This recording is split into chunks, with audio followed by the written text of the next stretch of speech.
تو ہمارے حوصلوں کو بلند کرنے کے لیے، ہمارے ان مشکلوں کو تھوڑا آسان کرنے کے لیے میں دعوت دوں گی مس کرن افضال کو کہ وہ آئے، اور جو قانونی پیچیدگیاں ہیں یا قانونی ایک سفر ہے، اس میں خواتین جو ہیں جب اس طرح کے حالات کا شکار ہوتی ہیں تو ان کو کن کن چیلنجز کا سامنا بھی کرنا پڑتا ہے، لیکن پاکستان کا قانون ہمیں کس طریقے سے مدد کرتا ہے، آج ہم اس سلسلے میں جو ہے ان سے رہنمائی حاصل کریں گے۔ آپ سب کی بھرپور تالیوں میں بھرپور تالیاں بجائیں، اور کی جو ہے ممبر کی ہیں، ان کی خوبصورت آواز، یا خوبصورت ہونے کے ساتھ ساتھ ان کی آواز بھی جو ہے وہ خوبصورت ہے، اور یہ ہمارے پیرش کی ہی بیٹی ہے، ماں ہے، بہن ہے، تو آپ کی تالیاں بجائیں گی کہ آپ اپنے پیرش کے جو پیرشنرز ہیں ان کو کتنا پیار کرتے ہیں، تو ایک دفعہ بھرپور تالیوں میں کو ویلکم کریں۔ تھینک یو جی۔ سب سے پہلے آپ سب کو سلام۔ آپ میں سے بیشتر لوگ مجھے جانتے ہی ہوں۔ میں سب سے پہلے ہمارے parish priest reverend father Henry Paul I think وہ جا چکے ہیں، ان کی شکر گزار ہوں۔ مس شاہین یوسف، انہوں نے تھوڑا ذکر بھی کیا۔ میرے لیے بڑی فخر کی بات ہے کہ جب کیتھولک ویمن آرگنائزیشن کی بنیاد رکھی گئی اور ہمارے استاد پیٹر جیکب صاحب نے اور سسٹر جینیویو جانتی ہیں اسٹرگل کو، جب اس کی بنیاد رکھی تو اس وقت کی جو رجسٹریشن ہے وہ میرے ہاتھوں ہوئی تھی۔ سو اس سال کا جو تھیم ہے ہمارا ویمنس ڈے کا، وہ پہلے بھی مس شاہین نے جیسے کہ بتایا، real change begins when rights are protected. جب ہم کہتے ہیں کہ ہمارے حقوق محفوظ ہیں، اسی وقت تبدیلی آتی ہے۔ اچھا، سب سے پہلے تو جہاں آج ہم یہ کہتے ہیں کہ ہم پاکستان میں برابر کے شہری ہیں، اور آج ویمنس ڈے کا ایک ایسا موقع ہے جس میں ہم اپنی تمام جدوجہد، ہماری کامیابیاں، ہماری ہمتیں، ان سب کو ہم سراہتے ہیں۔ اس کے ساتھ ساتھ یہ بھی اعادہ کرنے کا موقع ہے کہ جب بھی ہم کمزور پڑیں گے، جب بھی ہمیں ضرورت پڑے گی تو ہم ایک دوسرے کا ساتھ دیں گے۔ اور ہمارے لیے بڑی اچھی مثال ہمارے ایمان میں موجود ہے مقدسہ مریم کی کہانی، کس طرح سے وہ ہمیں ایک رہنمائی دیتی ہیں، باپ کے اور ہمارے بیچ میں جو ایک وکیلہ ہیں۔ اسی طرح سے جو خواتین ہیں وہ تمام خاندان کے لیے کس طرح سے ایک تبدیلی کا ذریعہ بن سکتے ہیں، ہمیں اس کو سمجھنے کی ضرورت ہے۔ روزمرہ کی زندگی میں ہمیں یہ اندازہ نہیں ہوتا کہ خواتین تعداد میں کتنی موجود ہیں۔ پاکستان میں 2023 میں جب اعداد و شمار ہوئے، مردم شماری جس کو کہتے ہیں، افراد شماری، اس میں 48.5% خواتین کو جو ہے وہ کاؤنٹ کیا گیا۔ تو ہم تقریباً آدھی آبادی ہیں پاکستان کی۔ تو جب ہم کہتے ہیں کہ ہم آدھی آبادی ہیں تو ہمارے حقوق جو ہیں وہ 10% 20% کیوں رہ جاتے ہیں؟ جب بشرا خالق صاحبہ یہاں پر بات کر رہی تھی کہ جب ان کی اجرت کی بات کی جاتی ہے تو خواتین کو آدھا ہی سمجھا جاتا ہے، مردوں کی اجرت پوری اور عورتوں کے اتنے ہی گھنٹے بلکہ اس سے بھی زیادہ، نہ ان کو اوور ٹائم نہ ان کو اجرت پوری دی جاتی ہے۔ اسی طرح سے گھریلو سطح پر بھی چیزیں موجود ہیں۔ ایک خاتون جو ہاؤس وائف ہے اسے کہہ دیا جاتا ہے کہ تم آخر کرتی ہی کیا ہو، تو جب وہی کام ایک مرد کو کرنے پڑتے ہیں تو اس کو سمجھ آتی ہے کہ ایک میڈ جو ہے وہ پیڈ رکھ لی جائے جو کہ ہمارے کام جو ہے وہ کر سکے، ہم اس کو تو اجرت دیں گے، بٹ ہم گھر میں کام کرنے والی عورت کو کسی زمرے میں نہیں لاتے۔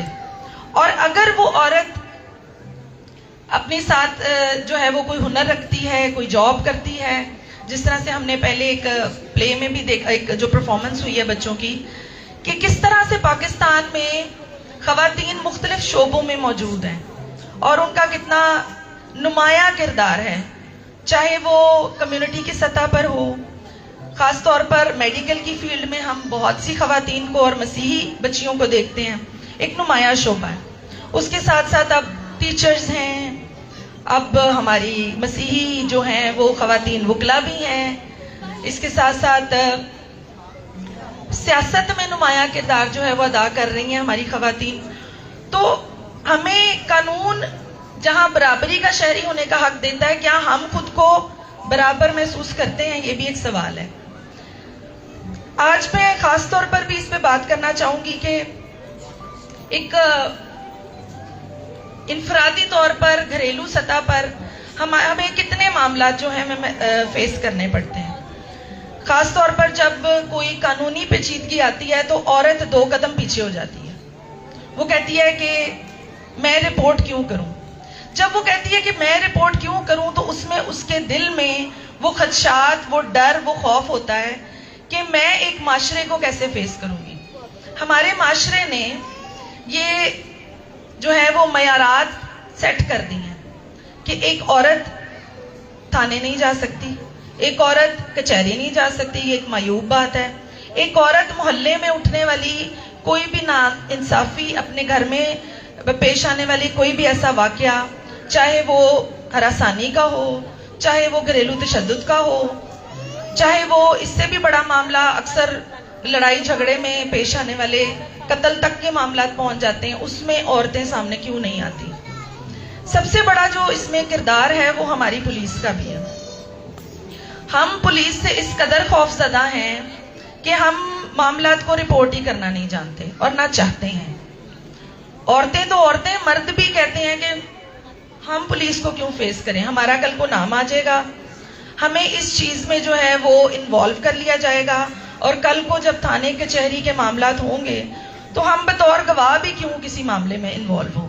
یہ وہ فرسودہ انتظام ہے ہمارے معاشرے میں جس کی وجہ سے عورتیں گھر بیٹھ گئی ہیں. مرد جو ہیں وہ ایون کہ وہ بھی چیزوں کو رپورٹ کرنا نہیں چاہتے.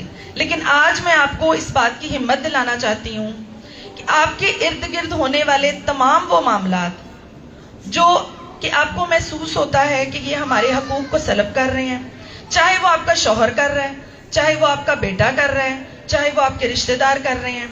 مثال کے طور پر ہمارے معاشرے میں اس چیز کو ہمارے ذہنوں میں بٹھا دیا گیا ہے کہ معمولی تھپڑ تو کوئی بات ہی نہیں، کوئی بات نہیں، مرد تے لائی دیندے نے تھوڑا تھوڑا. یہ سننے میں آتا ہے. مرد نو غصہ آ جاتا ہے تو کوئی گل نہیں، تانوں ایک لا بھی دیتی ہے تو تسی چپ کر جاؤ. تو ان معاملات میں اگر ہم پہلی بار چپ ہو گئے تو ہم پوری زندگی چپ رہنے کے لیے پھر مجبور ہیں، کیونکہ ہم نے پہلی بار آواز نہیں اٹھائی. دوسری بات اس سے جڑی ہوئی، جسمانی تشدد جو ہے وہ ہمیں نظر آتا ہے، لیکن جو نفسیاتی تشدد ہے وہ ہمیں نظر ہی نہیں آتا. ہم فزیکل ہیلتھ کو ہم کہتے ہیں اس کو چوٹ لگ گئی، اس کو ڈاکٹر کو دکھاؤ، لیکن اس عورت کا کیا جو اپنے پارٹنر، اپنے والد، اپنے بھائی کی روک ٹوک بلا وجہ کی جو ہے اس کی سوالات وہ پڑھنا چاہتی ہے، اس کو پڑھنے نہیں دیا جاتا. وہ کمیونٹی کا حصہ بننا چاہتی ہے، وہ ٹیچر، وہ نرس، وہ ڈاکٹر، وہ وکیل، وہ جج، وہ کچھ بھی بننا چاہتی ہے، اسے روک دیا جاتا ہے. اس کے بعد ابھی ہم نے ایک اسکٹ دیکھا ہے، بڑا ایموشنل تھا، جیسے کہ مس شاہین کہہ رہی تھی. ان تمام چیزوں میں نفسیاتی تشدد ہو رہا ہوتا ہے. ہم اس کو رپورٹ نہیں کرتے، ہم کہتے ہیں کہ ایک عورت چپ ہے تو کوئی بات نہیں. مرد بھی اس چیز کو بالکل بھی نوٹس نہیں کرتے کہ ایک عورت اگر چپ ہے، وہ اپنے حق کی بھی بات نہیں کر رہی تو وہ کیوں کر رہی ہے. آج یہ موقع ہوگا کہ آپ یہ سوچیں کہ کس کس موقع پر ہم خاموش رہے، کس کس موقع پر ہم نے اپنے دل کی خواہش کو اپنے باپ، اپنے بھائی، اپنے ہسبینڈ کے سامنے اس کا اظہار ہی نہیں کیا. سیکنڈلی، جب تشدد جو ہے رپورٹ کرنے کی باری آتی ہے تو ہماری بڑی جو مائیں، ساسیں، وہی ہمیں چپ کروا دیتی ہیں. میں اپنی زندگی سے ایک مثال دینا چاہوں گی. کچھ دن پہلے میں نے محسوس کیا کہ ہمارے گلی میں ایک صاحب جو ہیں ایک دکان پر کھڑے ہونا شروع ہو گئے، اور بات کرتے کرتے کرتے 2 سے 3 گواہیاں، 4 گواہیاں، 5 گواہیاں کہ یہ ہراساں کرتے ہیں. تو جب میں نے اس چیز کو زیادہ شدت سے محسوس کیا تو میں نے مختلف لوگوں کے تھرو ان کو میسج پہنچایا کہ آپ یہاں پر نہ کھڑے ہوا کریں. یہاں پر گزرنے والی ہر بہو، بیٹی، بڑی چھوٹی، اس کو ہراسمنٹ محسوس ہوتی ہے. ان صاحب نے وہاں کھڑا ہونا بند نہیں کیا. پھر مجھے ان سے اپنے طریقے سے بات کرنی پڑی کہ میں یہیں پر پولیس بلواؤں گی اور اس معاملے کو رپورٹ کروں گی. جب ان کو محسوس ہوا کہ اب کچھ ہوگا کیونکہ یہ قانون سمجھتی ہے, تو اس شخص نے جو ہے وہ وہاں کھڑا ہونا بند کیا, کیونکہ اس کو میں نے کہا میں ابھی پولیس کو کال کروں گی. سو یہاں پر آپ میں اور میرے میں یا ایک عام انسان میں اور میرے میں فرق کیا ہے؟ قوانین اور اپنے حقوق کی جانکاری. اگر میں یہ سمجھتی ہوں کہ یہ چیز قانونی نقطہ نظر سے غلط ہے, چاہے وہ گھریلو سطح پر ہاتھ اٹھانا ہے, وہ محلے کی سطح پر ہراسانی ہے, وہ کسی کا ہمیں گھورنا ہے, وہ ہمارے جو پراپرٹی کے رائٹس ہیں, وراثت کے حقوق ہیں, ان کا سلب کرنا ہے. کتنی خواتین آج یہ جانتی ہیں کہ پہلے اس پہ بات نہیں کی جاتی تھی, لیکن اب خواتین کا وراثت میں, مسیحی خواتین کا وراثت میں حق موجود ہے. کتنی جانتی ہیں؟ بڑی خوش آئند بات ہے کہ زیادہ تر خواتین جانتی ہیں, لیکن کیا ہمیں وہ مل رہے ہیں؟ یا ہمیں یہ کہہ دیا جاتا ہے کہ اس پہ بات ہی نہ کرو, خود سے ہی ڈویژن ہو جاتی ہے, پارٹیشن ہو جاتی ہے, اور جو بھائی ہیں وہ ہمیں جلدی جلدی شادیاں کرتے ہیں اور بعد میں یہ کہتے ہیں کہ تمہاری شادی بھی تو کی گئی تھی, تمہارے حصے کے عوض تمہاری شادی کر دی گئی. بہت کامن ہے یہ چیز. تو آپ اس کے خلاف بھی آواز اٹھا سکتے ہیں. پھر کامنلی ہمارے گھروں میں ایک چیز بہت پریکٹس ہے. ویسے تو کلیسیا میں خاص طور پر اس بات پر بات کی جاتی ہے کہ مسیحی شادی جو ہے اس میں علیحدگی, اس میں طلاق کا کوئی کانسیپٹ نہیں ہے, لیکن اس میں بہت نمایاں قانون سازی کی گئی.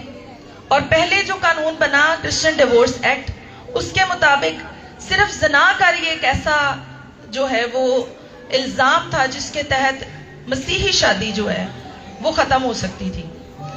پھر اس کے بعد قانون سازی کی گئی, عدالتوں میں معاملات گئے اور یہ طے پایا کہ اگر وہ زناکاری کا جھوٹا, اور ہوتا کیا تھا, اس سے پہلے میں ایک بات بتاؤں, کوئی بھی XYZ بندے کا نام وکیل صاحبان, کلرک صاحبان لکھتے تھے اور اس کے خلاف جو ہے وہ ڈیزولوشن آف میرج, سیپریشن کی ڈگری لے لیتے تھے کورٹ سے. ثابت کرنے تک تو بات ہی نہیں آتی تھی کہ کیا زناکاری ہوئی بھی ہے کہ نہیں.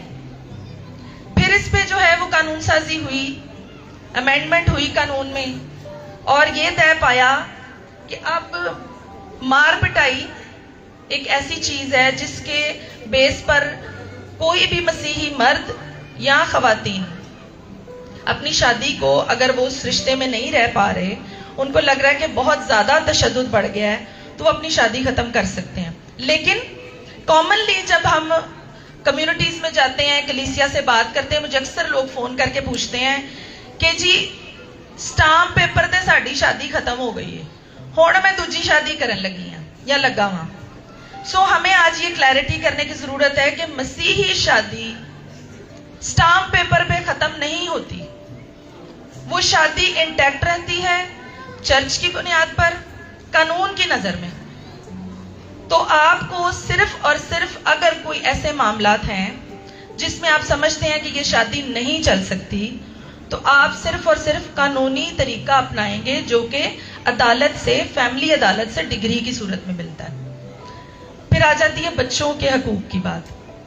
اگر ہمیں یہ نہیں پتا کہ ایک لڑکا, اگر ہمارا شوہر جو ہے ہمیں ایک عرصے تک خرچہ ہی نہیں دے رہا, تو ہم کہتے ہیں کہ بے یارو مددگار اپنے ماں باپ کی ذمہ داری بن کے بیٹھ جاتے ہیں. ہم اس بارے میں بات ہی نہیں کرتے, اور نہ ہمیں پتا ہوتا ہے کہ بچوں کا خرچہ دینا والد کا بنیادی فرض ہے. ایک بچی جب تک اس کی شادی نہیں ہو جاتی, اور ایک لڑکا جب تک کہ وہ 18 سال کی عمر تک نہیں پہنچ جاتا, بالغ نہیں ہو جاتا, اس کا خرچہ دینا اس کے والد کی ذمہ داری ہے. اس میں مختلف جو ہے وہ صورتیں آتی ہیں, جیسے کہ اگر وہ بچہ جو ہے پہلی بیوی سے موجود ہے, تب بھی اس کا دوسرا شوہر اس بچے کا خرچہ دینے کا پابند ہوگا. اگر آپ شادی ختم کر چکے ہیں تو عورتیں اپنے خرچے کے حق سے محروم ہو جاتی ہیں. یہ ہمیں کلیئرٹی کرنے کی ضرورت ہے آج. اس کے ساتھ ساتھ ہمارے گھروں میں جب بھی کوئی بچے بچیاں بات کرتے ہیں کہ فلاں انکل فلاں آنٹی سے ہمیں انسیکیورٹی ہے, تو آپ اس کو سنجیدگی سے لیں. یہ بہت اہم بات ہے. ہمارے بہت سے بچے، ہمارے انکلز، ہمارے ڈرائیورز، ہمارے کک، ہمارے ارد گرد کے تمام لوگوں سے ہراساں ہو رہے ہیں، اور وہ کبھی کبھی بہت شدید صورتحال اختیار کر لیتے ہیں، لیکن ہم انہیں چپ کروا دیتے ہیں. ہم انہیں کہتے ہیں ہماری عزت کا سوال ہے، اس پہ بات مت کرو. جی، خاص طور پر ایک جو بہت اہم بات ہے وہ میں آج یہ بتانا چاہتی ہوں. یہاں پر یہ مردوں کے لیے بھی ہے اور ایکولی یہ خواتین کے لیے بھی ہے کہ ہم جب بھی قانونی طور پر کوئی لین دین کرتے ہیں تو میرے پاس بہت کرسچن کمیونٹی کے جنرلی بھی بہت کیسز آتے ہیں، لیکن کرسچن جو ہمارے لوگ ہیں وہ یہ سمجھتے ہیں کہ ہم نے جو بطور گارنٹی جو چیک دے دیا ہے، اس سے ہماری کمیٹیوں میں لین دین میں بہت سے ایسے معاملات ہیں. اپنا کبھی بھی چیک کسی کو مت دیں. یہ ایک نان بیلیبل آفینس ہے 489F کا، اور اس میں بیل ملنا انتہائی مشکل ہو جاتا ہے. آپ کبھی بھی، مجھے اکثر لوگ کہتے ہیں ہم نے کمیٹی ڈالی ہے، ہم سے گارنٹی کا چیک مانگ رہے ہیں. اگر کوئی بہت ہی شدید صورتحال ہے تو آپ پیچھے لکھیں گارنٹی چیک، کیونکہ گارنٹی کا چیک جو ہے اس پہ صورتحال قانونی طور پر اور ہوتی ہے. مجھے چٹ دے دی گئی ہے، باتیں بہت ساری ہیں. ایک مین بس بات جو ہے وہ کہنا چاہوں گی، جب بھی کبھی کوئی بھی آپ کے گھر میں گھریلو تشدد، کوئی مار پیٹ، لڑکے کی کوئی آپ کے گھر آ جائے، آپ کسی کے گھر جائیں، کہیں پہ بھی، تو آپ نے 2 ہیلپ لائنز ذہن میں رکھنی ہے. ایک کون سی؟ پولیس کو بلانے کے لیے 15. آپ آج یہ سمجھ لیں کہ 15 پہ کال کرنا جرم نہیں ہے. اگر کوئی پولیس والا آپ کو ہراساں کر رہا ہے، آپ کی کمپلین پر وہ نہیں آ رہا، یا ڈولفن اکثر فوراً پہنچ جاتی ہے، پھر وہ آپ کو ریفر کرتی ہے کہ متعلقہ تھانے میں جائیں، تو آپ نے اگر بھی کبھی بھی پولیس والوں سے ہراساں ہو رہے ہیں، اسی 15 پہ دوبارہ کال کریں. اس بندے کا تھانہ بتائیں، اس کا نام اور اس کا رینک بتائیں، سب انسپیکٹر ہے، ASI ہے، یہ محرر ہے، کون ہے، اور اس کی شکایت درج کریں. حالیہ جو ابھی دور چل رہا ہے، خاص طور پہ جب سے مریم نواز صاحبہ بہت سے اقدامات کر رہی ہیں، پولیس کو لے کر کافی چیزیں جو ہمیں پریکٹیکل نظر آ رہی ہیں. میں نے خود اس بات کو پریکٹس کی ہے کہ جب آپ کسی پولیس والے کے خلاف جو ہے وہ کمپلین کرتے ہیں تو اس کا بہت زیادہ فائدہ ہوتا ہے. آپ کی کمپلینٹ جو ہے وہ CCP آفس سے نیچے مارک ہوتی آتی ہے اور آپ کو اس کا ریلیف ملتا ہے. دوسری جو مین ہیلپ لائن ہے، ویمن پروٹیکشن ایکٹ کے تحت ایک جو سیل بنا ہے خواتین کے حقوق کی جو حفاظت ہے، اس کے لیے 1043 کہیں پر بھی آپ کو کسی بھی طرح کی کوئی ہراسانی، کوئی تشدد، کوئی بھی ایسے معاملات ہیں، آپ یہ ہیلپ لائن یاد رکھیں. آپ اپنے فون سے، فون اب ہر بندے کو چلانا آ گیا ہے، کب کوئی بھی ایسا نہیں کہہ سکتا چاہے وہ بٹنوں والا ہے چاہے وہ دوسری اسکرین والا ہے. آپ یہ 2 ہیلپ لائنز یاد رکھیں اور معاملات کو رپورٹ کریں. ہمارے پاس ایسے بھی معاملات آتے ہیں کہ 2 ہفتے ہو گئے ہیں جنسی زیادتی کے کیسز. اس میں میڈیکل بہت اہمیت رکھتا ہے، مار پیٹ میں میڈیکل بہت اہمیت رکھتا ہے.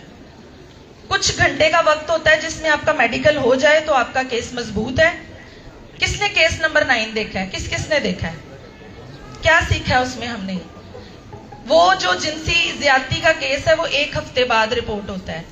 نہ کپڑے ہوتے ہیں اس لڑکی کے، نہ اس کے جسم پہ نشانات باقی رہتے ہیں، اور نہ اس کا جو ہے وہ میڈیکل ہو پاتا ہے، جس کی وجہ سے وہ کیس جو ہے وہ کمزور نظر آتے لیکن وہ اپنی ہمت سے وہ کیس جیتی. اس طرح کی چیزیں ہمارے لیے بڑی جو ہیں وہ ہمت کا باعث بنتی ہیں. مزید یہ ہے کہ اگر کبھی بھی آپ کو کوئی رہنمائی چاہیے ہو تو میں پیرش میں موجود ہوتی ہوں، اس لیے بات کو شارٹ کرتے ہیں. آپ کا بہت بہت شکریہ.